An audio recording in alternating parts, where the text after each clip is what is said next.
यत्र यत्र रघुनाथ कीर्तनम तत्र तत्र कृत मस्तकांजलिम। जहाँ जहाँ श्री रघुनाथ जी का कीर्तन होता है वहाँ वहाँ हनुमान जी उपस्थित हैं। कैसे? वाष्पवारी परिपूर्ण लोचनम, आंखों में अश्रु हैं,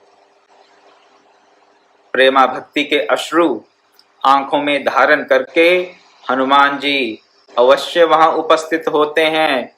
कहाँ? जहां जहां भी श्री रघुनाथ जी का कीर्तन हो रहा हो। यत्र यत्र रघुनाथ कीर्तनम तत्र तत्र मस्तकांजलिम वाष्पवारी परिपूर्ण लोचनम मारुतिम नमत राक्षसांतकम।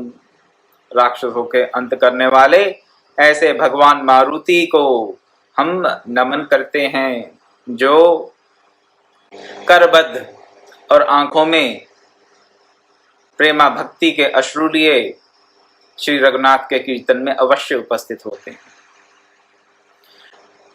गोस्वामी तुलसीदास जी के जीवन से संबंधित भी एक घटना सुनने को मिलती है।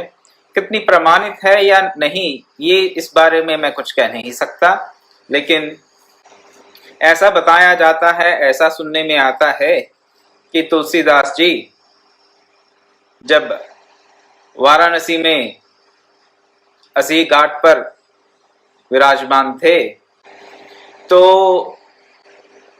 प्रातः अपनी नित्य क्रिया के लिए, शौच क्रिया के लिए गंगा जी के दूसरी तरफ चले जाते थे, बहुत दूर शौच क्रिया के लिए। शौच क्रिया से निवृत्त होकर जो जल बच जाता था उस जल को एक पेड़ के जड़ में डाल देते थे। उनका ये नित्य का नियम समझ लीजिए कि जो जल बचता था उसे एक पेड़ के जड़ में डाल देते थे। उस पेड़ पर कोई प्रेत रहता था और नित्य प्रति जल को प्राप्त करने से वो प्रेत तुलसीदास जी पर प्रसन्न हो गया। नित्य प्रति जल प्राप्ति हुई तुलसीदास जी से, उन पर प्रसन्न हुआ और प्रसन्न होकर एक बार तुलसीदास जी से बोला कि मैं आपका कौन सा कार्य कर सकता हूं, आप पर प्रसन्न हूं। प्रेत बोल रहा है, पेड़ पर दिख नहीं रहा, केवल आवाज सुनाई दे रही है, ध्वनि सुनाई दे रही है और उसके दर्शन नहीं हो रहे। प्रेत योनि है और प्रेत योनि का तो अर्थ यही होता है कि प्रेत का कोई शरीर होता नहीं,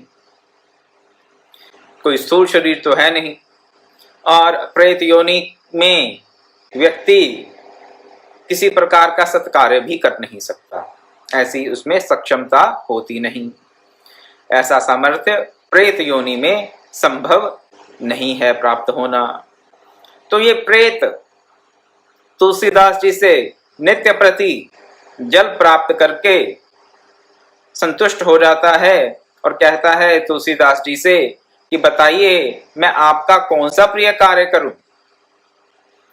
तुलसीदास जी राम भक्त, एक निष्ठ भक्त, अब एक भक्त को क्या चाहिए रहता है? भगवान के दर्शन हो जाएं और क्या, भगवत दर्शन की लालसा भक्त को, और उससे ऊपर तो कुछ है नहीं और उसके अलावा भी कुछ नहीं, उससे ऊपर कुछ नहीं। ऐसा नहीं कि उससे इतर और लालसाएं इच्छाएं होती हैं, उसके अलावा और कोई इच्छा होती ही नहीं। भगवत दर्शन हो जाए, भगवत प्रेम की प्राप्ति हो जाए, भगवत चरणों के सन्निधि को प्राप्त कर लें। तो प्रेत जी ने जब पूछा तुलसीदास जी से कि आपका कौन सा अभीष्ट कार्य सिद्ध करूं, तो तुलसीदास जी ने कहा कि मेरा क्या अभीष्ट कार्य हो सकता है, बस मुझे अपने इष्ट देव के दर्शन करा दो, करा सकते हो तो, और तो मेरे मन की कोई इच्छा है नहीं।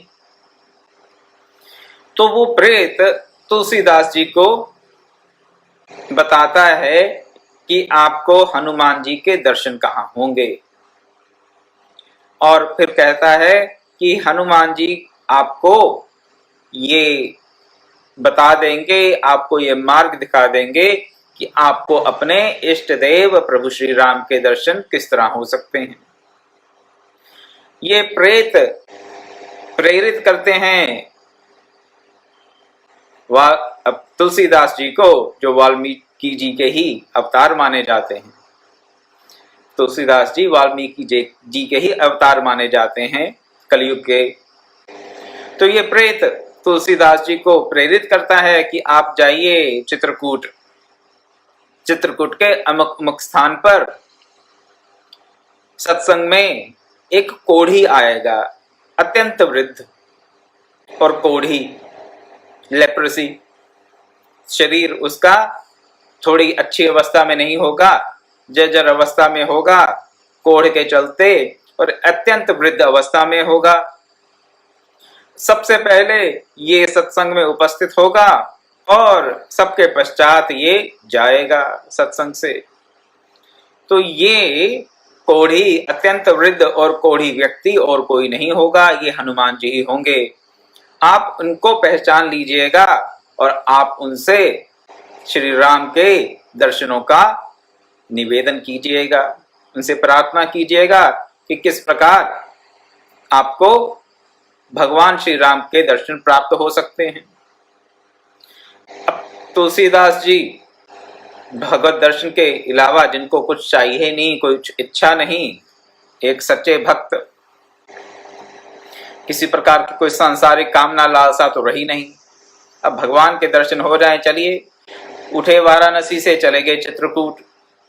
अमुक स्थान पर चित्रकूट में उन्होंने देखा जैसा प्रेत ने बताया था वैसे ही एक कोढ़ी व्यक्ति सत्संग में सबसे पहले आता है और सबसे बाद में जाता है।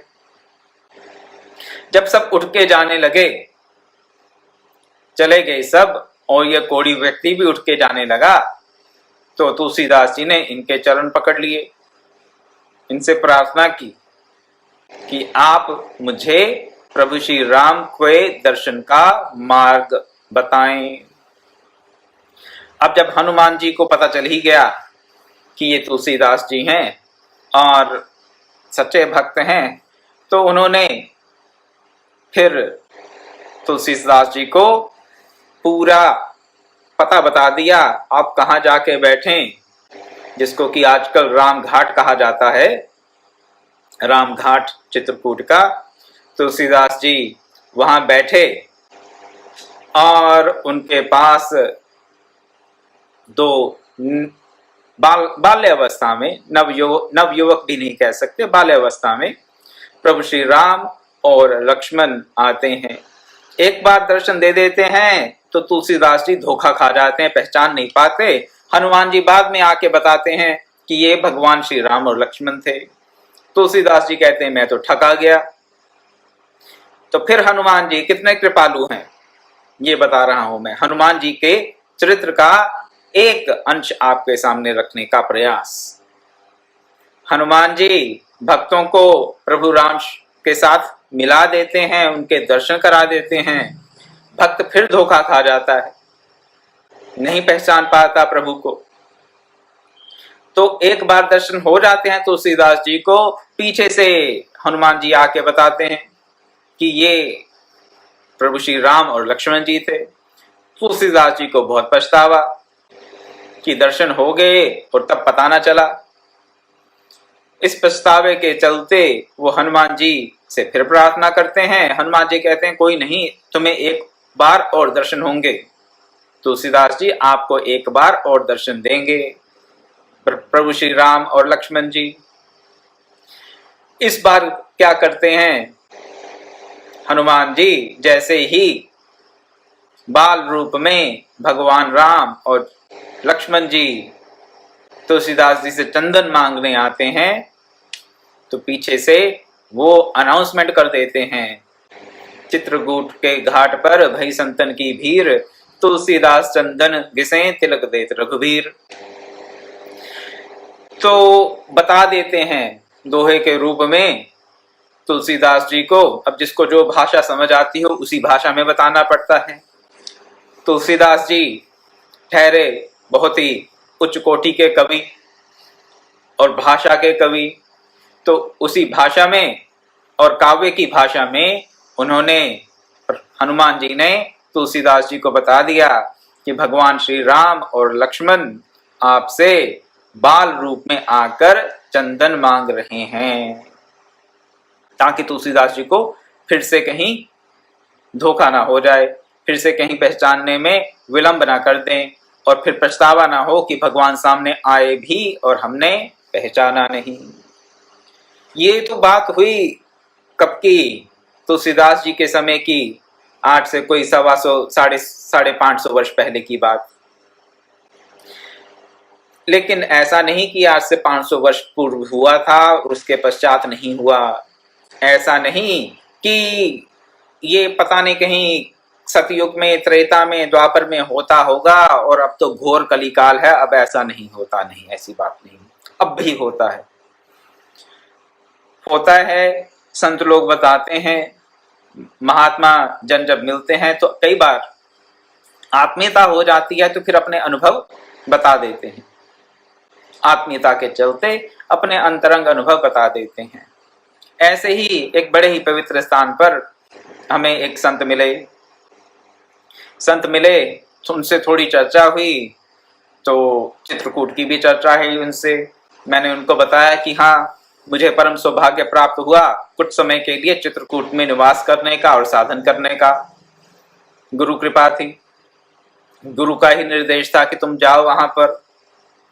हालांकि बहुत व्यवधान आए वहां तक पहुंचने में, भांति भांति की विकल्प मन में उठते रहे, भांति भांति के अपने प्रियजन, अपने सुहृद, अपने शुभ चिंतक ऐसे ऐसे सुझाव देते रहे कि चित्रकूट जाके क्या करोगे।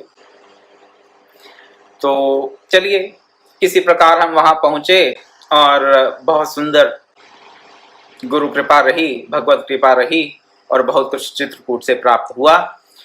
और जब इन संत से मिला तो चित्रकूट की बात चली, तो मैंने कहा हाँ, हमें भी वहां पर कुछ समय, ज्यादा तो नहीं लेकिन कुछ समय रहने का सौभाग्य प्राप्त हुआ, परम सौभाग्य प्राप्त हुआ।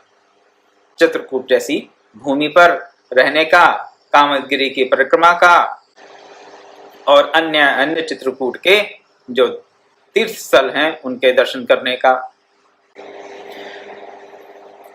तो ये महात्मा मुझे बताने लगे कि उनका जो गुरु आश्रम है वो भी चित्रकूट में है, उनका गुरु स्थान चित्रकूट में है।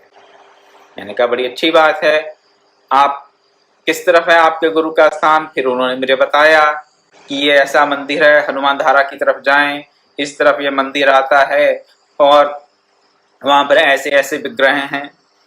हाँ, मुझे लगा, मैंने कहा हाँ हाँ, मुझे थोड़ा ध्यान है, शायद मैं वहां पर गया था, थोड़ा ध्यान है मुझे। फिर उन्होंने मुझे बात बताई कि उनको वहां पर हनुमान जी के दर्शन किस प्रकार हुए। आपको ये प्रसंग इसलिए बता रहा हूं ताकि आपको इस बात का पूरा पूरा पक्का यकीन हो जाए, पूरी आस्था हो जाए कि हनुमान जी अब भी दर्शन देते हैं। ऐसा नहीं कि 500 वर्ष पहले दर्शन दिए, आज से कुछ हजार वर्ष पहले किसी को दर्शन हुए और अब नहीं होते या अब हो नहीं सकते। अब भी होते हैं, अब भी हो सकते हैं दर्शन। इस बात को प्रमाणित करने के लिए यह प्रसंग आपके सामने रख रहा हूं। तो ये महात्मा मुझे बताने लगे कि एक बार गुरु आश्रम में शाम का सत्संग, शाम के सत्संग में काफी लोग सम्मिलित होने आते थे।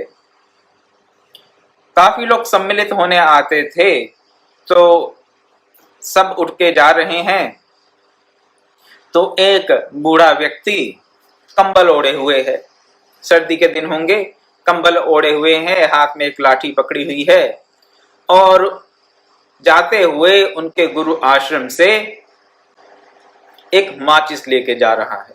माचिस, अब ये ठहरे गुरु के अंतरंग शिष्य महात्मा, पहले की बात बता रहे हैं, काफी वर्ष पहले की बात। अपने गुरु के स्थान में, गुरु आश्रम में निवास करते थे। गुरु के प्रति पूर्ण निष्ठा थी, श्रद्धा थी। गुरु आश्रम को पूर्ण रूप से सुरक्षित रखना अपना कार्य समझते थे। गुरु आश्रम की पूरी सिक्योरिटी, पूरी सैंक्टिटी को मेंटेन करना सोचते थे कि मेरा ही कार्य है। शिष्यों में कई बार ऐसा भाव आ जाता है, सेवा करते करते थोड़ा सा अभिमान आ जाता है। कई बार क्यों आ जाता है? मानव स्वभाव है कि सेवा करते करते अभिमान का भाव मन में आ सकता है कि हाँ, यहाँ का रख रखाव तो मेरे ही कंधों पर है।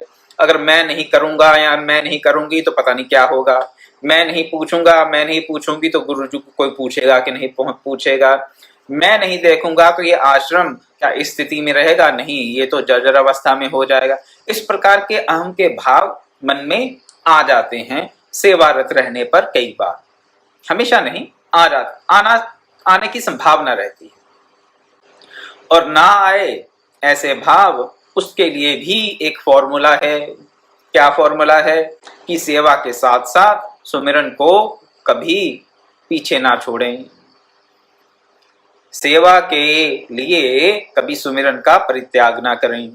जब सेवा और सुमिरन नाम जप समझ लें, मंत्र जप समझ लें, सेवा के साथ साथ जब मंत्र जप सुचारू रूप से चलता रहेगा, नियम पूर्वक चलता रहेगा, तो फिर मन में ये अहम भाव नहीं आएगा। लेकिन कई बार ऐसी परिस्थितियां आ जाती हैं संतों के जीवन में, भक्तों के जीवन में, कि सेवा का कार्यभार बहुत ज्यादा हो गया और जो भजन है, जो सुमिरन है, जो मंत्र जप है, नाम जप है, वो पीछे रह जाता है। थोड़ा टाइम नहीं मिलता। उस स्थिति में फिर अहम पुष्ट होने का कारण बन जाता है। सुमिरन का अभाव अहम पुष्ट होने का कारण बन जाता है। और जब ऐसा कारण बनता है तो व्यक्ति सेवा करते करते अहम के चलते कुछ अनुचित कार्य कर बैठता है। ऐसा ही कुछ घटित हुआ इन महात्मा के साथ, जिनका प्रसंग मैं आपको बता रहा हूं। तो इनके गुरु आश्रम में, हनुमान धारा के पास चित्रकूट में, इनके गुरु आश्रम में एक बूढ़ा व्यक्ति हाथ में लाठी, कंबल ओढ़े हुए है सर्दी के दिनों में, और एक माचिस गुरु आश्रम से लिए जा रहे हैं ये वृद्धजन। अब ये महात्मा जो बात बता रहे थे तब युवा अवस्था में थे, इसलिए इनको थोड़ा क्रोध आ गया। क्रोध में उनको बोले, उन बूढ़े व्यक्ति को, वृद्धजन को, तुम्हारी हिम्मत कैसे होगी यहाँ से माचिस लेके जाने की? बिना पूछे माचिस लेके जा रहे हो, ऐसा कैसे कर सकते हो? चाहिए तो पूछना तो चाहिए पहले, ऐसे कोई भी चीज आश्रम से उठा के ले जाओगे? ये सब कुछ सुनते सुनते उन वृद्धजन ने माचिस वहां छोड़ी, क्षमा प्रार्थना की और वहां से चल दिए। चले गए जब वहां से, तो इन महात्मा को, युवा अवस्था में ये जो महात्मा वहां पर अपने गुरु के आश्रम में सेवारत थे, इनके मन में यकायक एक बिजली सी कौंध गई कि ये वृद्ध व्यक्ति था कौन? ये वृद्ध व्यक्ति कौन था? भागे, पीछे भागे, लेकिन वो वृद्ध व्यक्ति उनको कहीं मिले नहीं। वापिस आए तो बहुत रोए, बहुत रोए। क्यों रोए? क्योंकि उनको पता चल गया कि ये तो साक्षात हनुमान जी ने उनको दर्शन दिए। और ये तब पहचान नहीं पाए एक दुख, और ऊपर से उनसे बुरा भला कह दिया, इतना बोल दिया कि तुम्हारी कहाँ कैसे हिम्मत होगी यहाँ से माचिस चुरा के लेके जाने की? तुम्हें शर्म आनी चाहिए, इतनी बूढ़ी अवस्था में भी चोरी चकारी करते हो, क्या संस्कार है तुम्हारा? इतनी अवस्था हो गई, अभी तक अकल नहीं आई। ऐसी बुरी भली बातें उन्होंने सुना दी उस वृद्ध व्यक्ति को। तो दर्शन हुए इनको, महात्मा को हनुमान जी के पहचान नहीं पाए, और ऊपर से बुरा भला भी सुना दिया अहम के चलते। सेवा में अहम होगा तो ऐसी गलतियां हम करते रहेंगे। और इससे बचने के लिए, जैसे मैंने पहले निवेदन किया, सेवा के साथ साथ सुमिरन, नाम जप अपना साधन अवश्य करते रहना चाहिए। समय निकालना ही चाहिए। नहीं समय निकालेंगे तो गड़बड़ करेंगे। उसमें कोई गुंजाइश नहीं है कि सेवा करते रहेंगे तो सब ठीक हो जाएगा। नहीं होता। मेरी दृष्टि से ऐसा होता हुआ मुझे दिखता नहीं। हाँ, कोई सिद्धावस्था में जो पहुंचे हुए व्यक्ति हैं उनके लिए मैं कुछ नहीं कह सकता, लेकिन जो साधक हैं, हम जैसे जो भी साधक हैं, उनको सेवा के साथ साथ सुमिरन, नाम जप, मंत्र जप, अपना साधन अवश्य करना चाहिए। सेवा ही सब कुछ है ऐसा सोचकर साधन का परित्याग ना करें, साधन को इग्नोर ना करें। ये मेरा आप सबसे निवेदन है। नहीं तो हो सकता है हमें भी हनुमान जी ने कई बार दर्शन दिए हो और हमने पहचाना ना हो। इन महात्मा को कुछ पल के बाद तो पता चल गया कि वो हनुमान जी थे।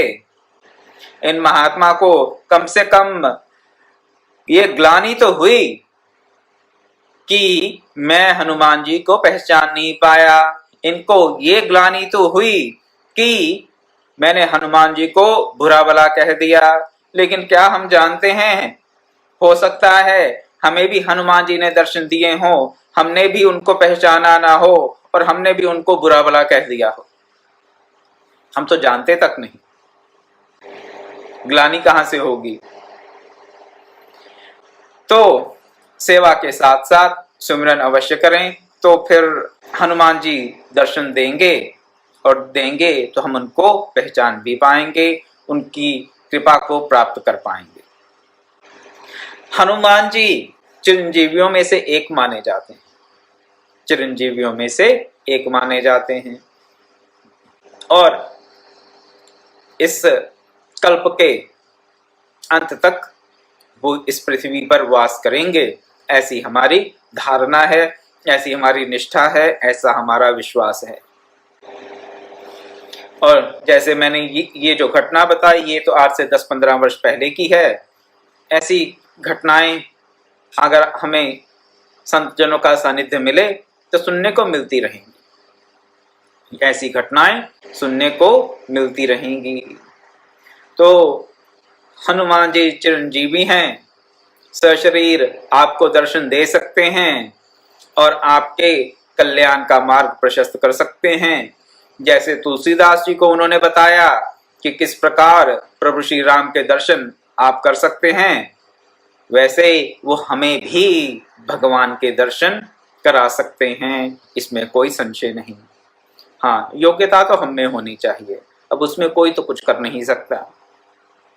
अपने में योग्यता का जो सृजन करना है वो वही हमारा कार्य है, यही हमारी साधना है, यही हमारा पुरुषार्थ है।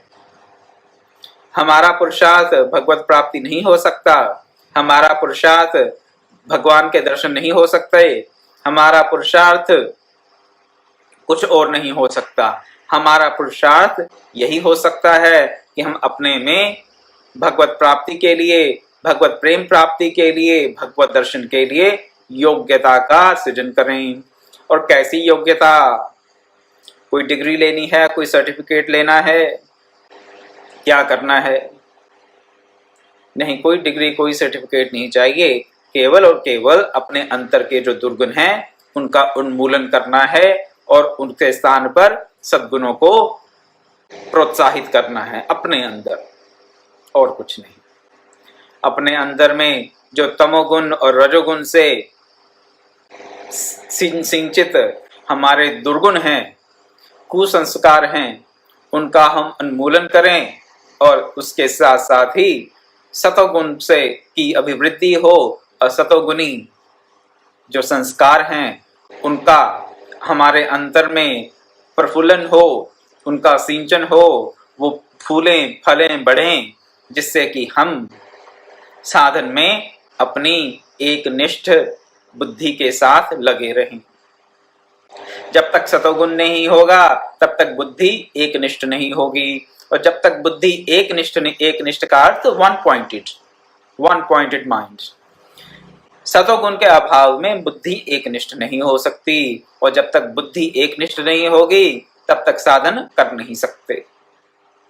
बिना एक निष्ठ बुद्धि के साधन होगा नहीं, और जब तक साधन नहीं होगा तब तक योग्यता का सृजन नहीं हो सकता, और जब तक योग्यता का सृजन नहीं होगा तब तक हनुमान जी हमारे सामने से चाहे 50 बार निकल जाएं, हमें पता नहीं चलेगा।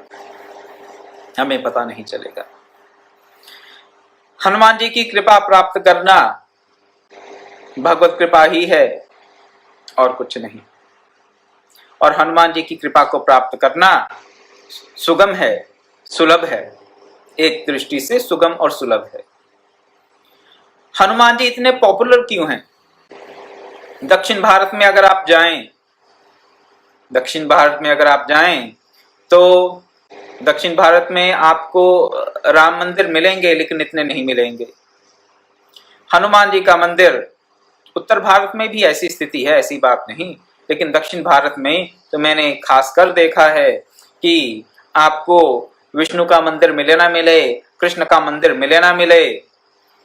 कर्नाटक के कुछ ऐसे क्षेत्र हैं जहां पर लिंगायत संप्रदाय का ज्यादा प्रचार है, लिंगायत लोग ज्यादा रहते हैं यहाँ पर, और शैव हैं, लिंगायत हैं, शैव हैं, परंतु वहां भी आपको कृष्ण मंदिर पूरे शहर में शायद एक आध मिले, राम मंदिर एक आध मिले, लेकिन हनुमान जी का मंदिर सर्वत्र हनुमान जी आपको दर्शन दे रहे होंगे।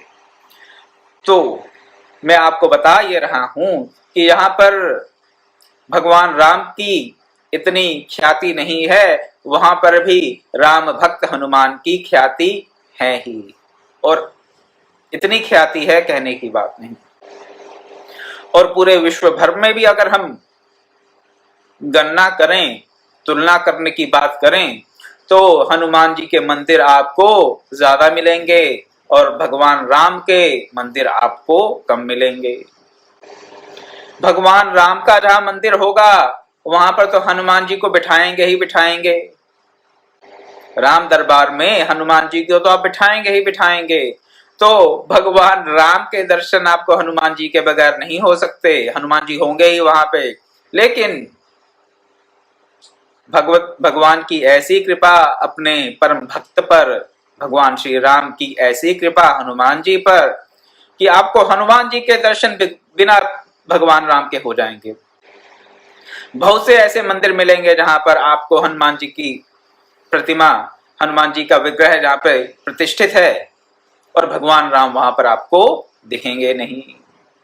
लेकिन बहुत कम मंदिर, अगर कोई होंगे भी, बहुत कम मंदिर ऐसे होंगे, मेरे ख्याल से तो होंगे ही नहीं, लेकिन कहीं हों भी तो बहुत कम ऐसे मंदिर होंगे जहां पर आपको सीताराम लक्ष्मण मिल जाएं और हनुमान जी ना मिले। तो भगवान अपने भक्तों को इतना यश, इतना मान, इतना बड़ाई, इतनी प्रतिष्ठा, इतनी कीर्ति देते हैं, अपने से ज्यादा, अपने से भी ज्यादा। हनुमान जी क्यों इतने प्रसिद्ध हैं, क्यों उनकी इतनी ख्याति है, उनमें कौन कौन से ऐसे गुण हैं? आज तो केवल आपको तुलसीदास जी का और इन संत का प्रसंग बता दिया, ये प्रतिष्ठित करने के लिए कि हनुमान जी सदा सर्वदा राम भक्तों पर कृपा करने को आतुर रहते हैं। लेकिन इनमें और भी बहुत से गुण हैं। ये आइडियल डिवोटी हैं। भक्तों के लिए, और खास करके विरक्त भक्तों के लिए, गृहस्थ भक्तों के लिए भी, लेकिन खासकर विरक्त भक्तों के लिए अगर कोई शिक्षाप्रद भक्त हमें दिखते हैं, आदर्श भक्त दिखते हैं, तो हनुमान जी ही हैं। हनुमान जी के पास कोई टाइटल नहीं है, कहीं के राजा नहीं है, कहीं के युवराज नहीं है, कोई घर बार नहीं है, कोई परिवार नहीं है, किसी से बंधे नहीं है, कोई रिस्पॉन्सिबिलिटी नहीं है, केवल एक ही एक काम है, राम काज कीने बिन मोहि कहां विश्राम। राम काज ही करना है और कुछ नहीं करना, और उसके किए बिना विश्राम भी नहीं लेना। काम एक ही, काज एक ही, क्या राम काज, और उसे किए बिना भी विश्राम नहीं लेना। बस हनुमान जी के चरित्र का यही निष्कर्ष है। करना क्या? केवल और केवल राम काज। और करना कैसे? जब तक कर ना लिए विश्राम नहीं होगा। विश्राम हो नहीं सकता, कर ही नहीं सकते। ऐसा नहीं कि प्रण ले रखा है कि नहीं करना, कर ही नहीं सकते, विश्राम होगा ही नहीं। तो ये राम काज क्या है? ये कौन सा काज भगवान ने किया? बहुत से काज किए भगवान के, लेकिन तत्वतः राम काज है क्या? हनुमान जी जो हैं ये किसके प्रतीक हैं? राम कौन है, सीता कौन है? आध्यात्मिक दृष्टि से इनका क्या महत्व है? ये हमारे भीतर इस शरीर में ही कैसे विद्यमान है? और हनुमान जी को वायुपुत्र क्यों कहा जाता है? वो क्यों वायुपुत्र हैं? इन सब की चर्चा हम कल करेंगे। आज मैं अपने व्याख्यान को, सत्संग को यहीं विराम देता हूं। ओम पूर्णमदः पूर्णमिदं पूर्णात् पूर्णमुदच्यते पूर्णस्य पूर्णमादाय पूर्णमेवावशिष्यते। ओम शांति शांति शांति। हरि ओम तत्सत्।